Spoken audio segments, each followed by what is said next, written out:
Bonjour Jean-Marc Golfier, heureux de vous rencontrer et puis merci beaucoup d'accepter d'intervenir pour notre forum. Je pense que vous allez attirer pas mal de curiosité parce que vous exercez un métier qui finalement est assez peu connu concernant la restauration collective, ou en tout cas il fait partie des métiers qu'on entend peu. Est-ce que vous pouvez nous décrire justement ce métier? Bonjour Gilles, oui, tout à fait. Alors, Jean-Marc Golfier, je suis co-gérant d'un bureau d'études cuisine qui s'appelle Créacept. Créacept a été créé en 1987, donc on a un petit vécu et c'est vrai que, comme vous le disiez tout à l'heure, pour autant notre métier est très peu connu. Alors, de quoi il retourne et quelles sont les particularités de Créacept? Créacept, en fait, a la particularité d'avoir en son sein des ingénieurs techniques du bâtiment et des ingénieurs de la restauration. Alors pourquoi cette particularité? Pourquoi cette équipe pluridisciplinaire? Tout simplement parce que nous avons toujours considéré que le fonctionnement et l'organisation d'un service de restauration était conditionner la technique et pas l'inverse. Et c'est vrai que avant que notre métier existe, très souvent, les architectes qui avaient cette responsabilité-là avaient une approche très technique en faisant abstraction complètement de la partie qualité de l'offre alimentaire, de la partie approvisionnement, du degré de transformation des aliments. Et donc, nous nous sommes accaparés ces sujets-là justement pour les intégrer dans un projet de réflexion plus global et apporter une réponse globale sur ces questions-là. Donc, si j'ai bien compris, vous voulez, comment dire, injecter le vécu des cuisiniers dans la programmation d'une cuisine, c'est ça? Exactement, tout à fait, Gilles. En fait, moi, je suis cuisinier de formation.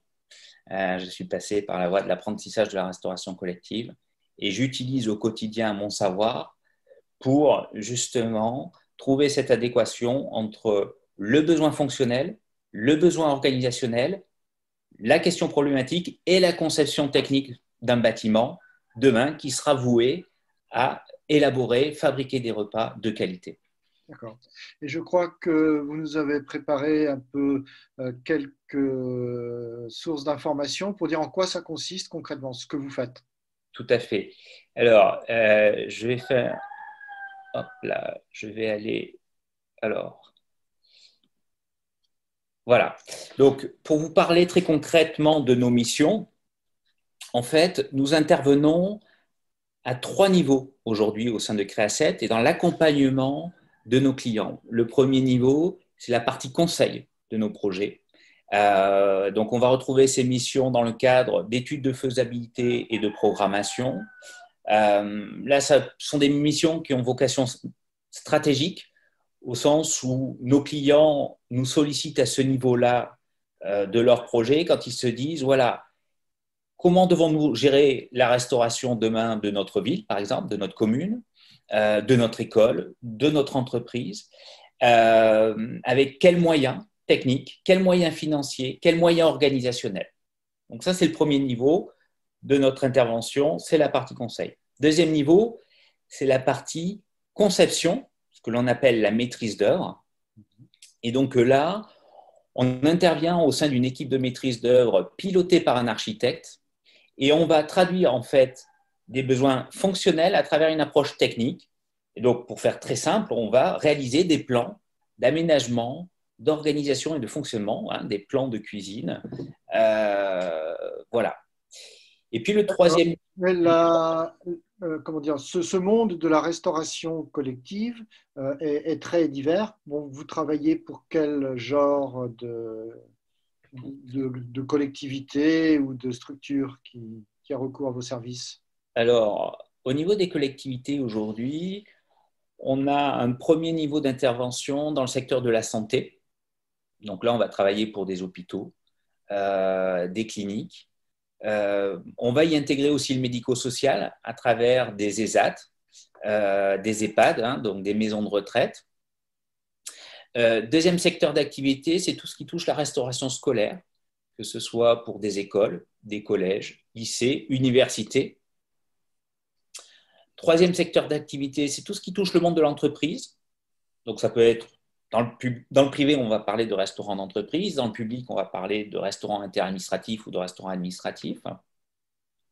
Et puis ensuite, dans un degré moindre, c'est la restauration commerciale. La restauration commerciale, on intervient, ça représente à peu près 30% de notre activité. Et donc là, on va travailler sur le développement de concepts et également le pilotage d'outils en mode d'exploitation. Voilà.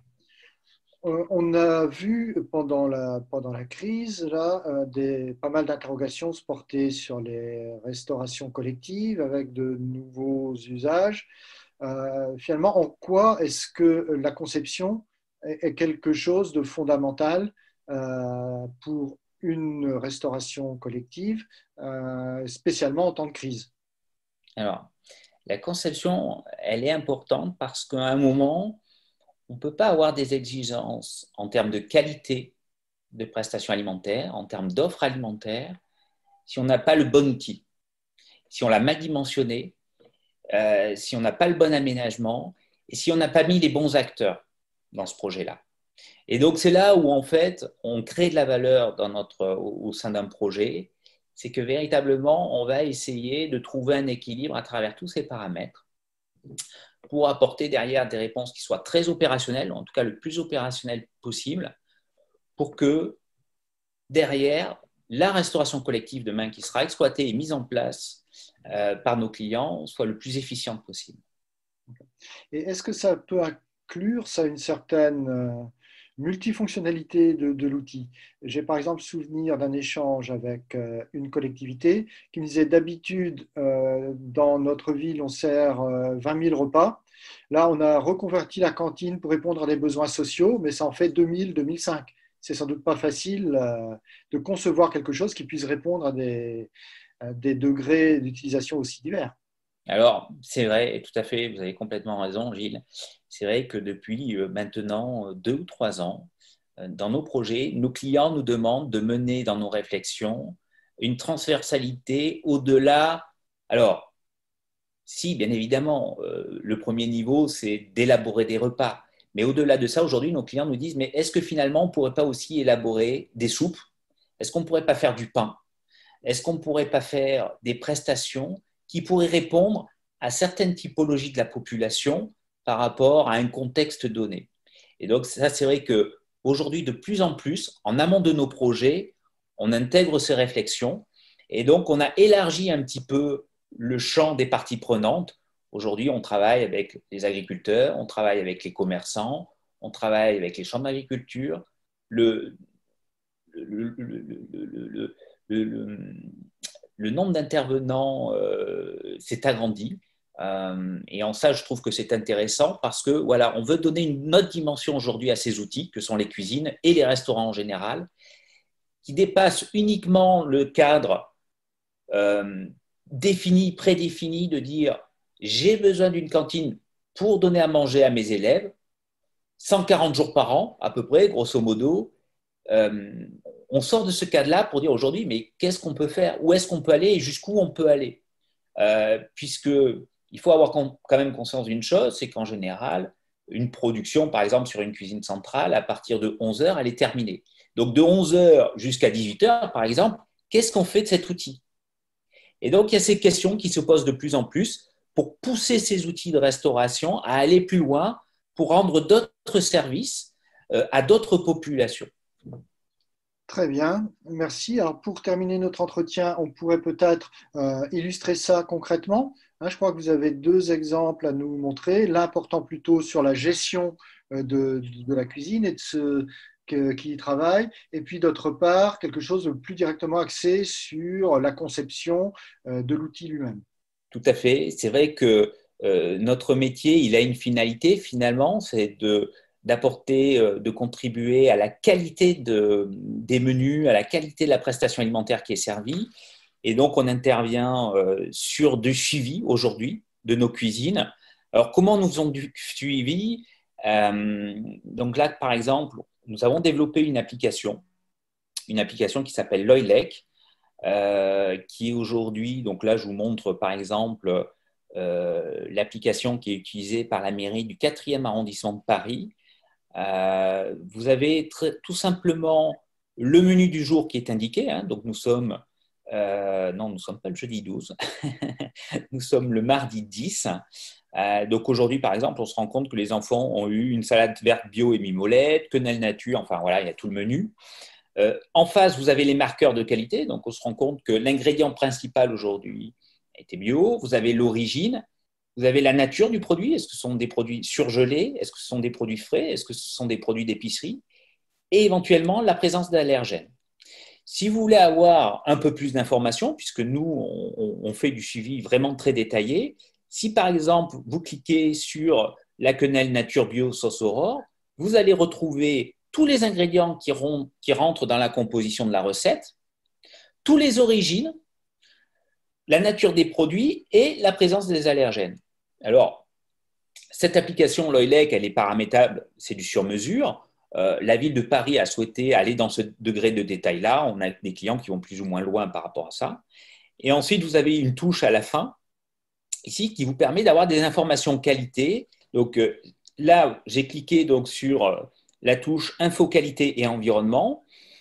Donc, si par exemple, vous souhaitez avoir la part de label sur la semaine, eh bien, vous avez les informations qui sont indiquées ici en valeur financière et en pourcentage. Donc, on sait qu'il y a eu 85% de bio, par exemple, depuis le début de la semaine qui a été proposé aux enfants.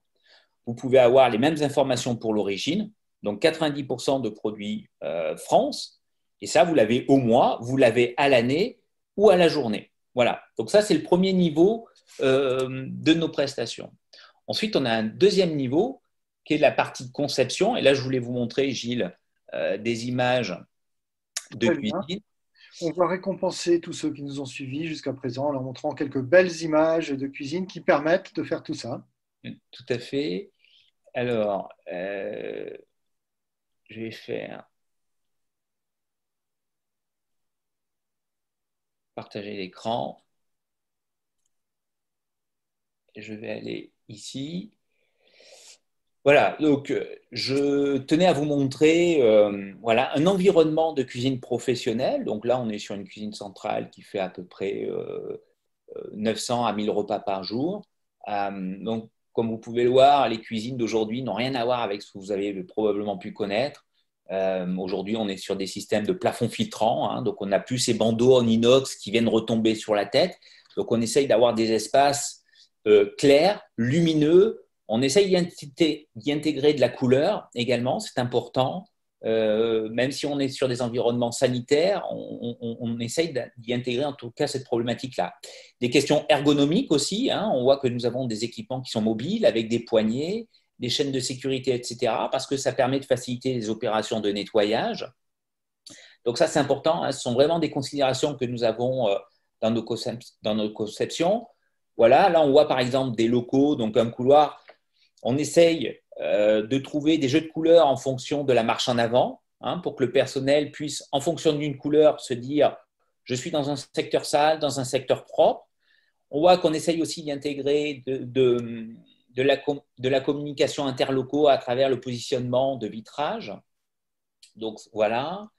La digitalisation, c'est aussi quelque chose que nous intégrons, c'est-à-dire que dans nos cuisines aujourd'hui, la communication d'un secteur par rapport à un autre se fait de plus en plus par l'intégration d'écrans tactiles. Donc là, on est dans un secteur de pré-traitement, hein, donc de décontamination des produits, des denrées, hein, fruits, légumes, etc. Eh bien, la personne va pouvoir piloter à partir de son écran, passer des commandes auprès du magasinier ou communiquer une information vers les autres secteurs que sont la préparation chaude, la préparation froide. Autre point aussi dans l'ergonomie, la nettoyabilité des locaux, les tables sont mobiles, aucune tuyauterie apparente, hein, tout est incorporé dans les cloisons. Donc ça, ce sont des détails techniques, mais qui derrière permettent d'avoir des locaux facilement nettoyables. Bon, là, on a des portes de chambre froide, on a des espaces de décartonnage, c'est pour montrer que, voilà, mais je vais peut-être plus passer. Alors là, par exemple, des sauteuses, donc les équipements de cuisine se sont mis à la page du 2.0, hein, donc là, on a des équipements de cuisson qui intègrent aussi des écrans tactiles. Des environnements de laverie, plonge-batterie, sans hôte, donc voilà.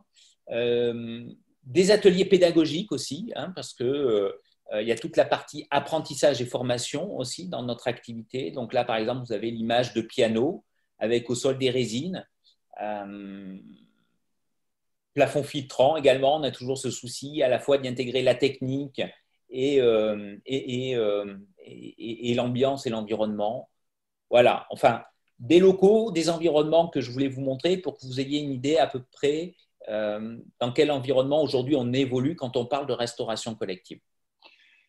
Merci beaucoup, Jean-Marc. C'était très intéressant de découvrir ce métier finalement si peu connu et puis qui fait partie finalement de toute la chaîne, hein, pour arriver à faire évoluer Cantine avec les décisions prises par les élus, avec ce que font les cuisiniers au quotidien, avec ce que les fournisseurs peuvent apporter comme bons produits. Merci beaucoup de votre intervention. À Merci bientôt. beaucoup, Gilles. À bientôt. Au revoir.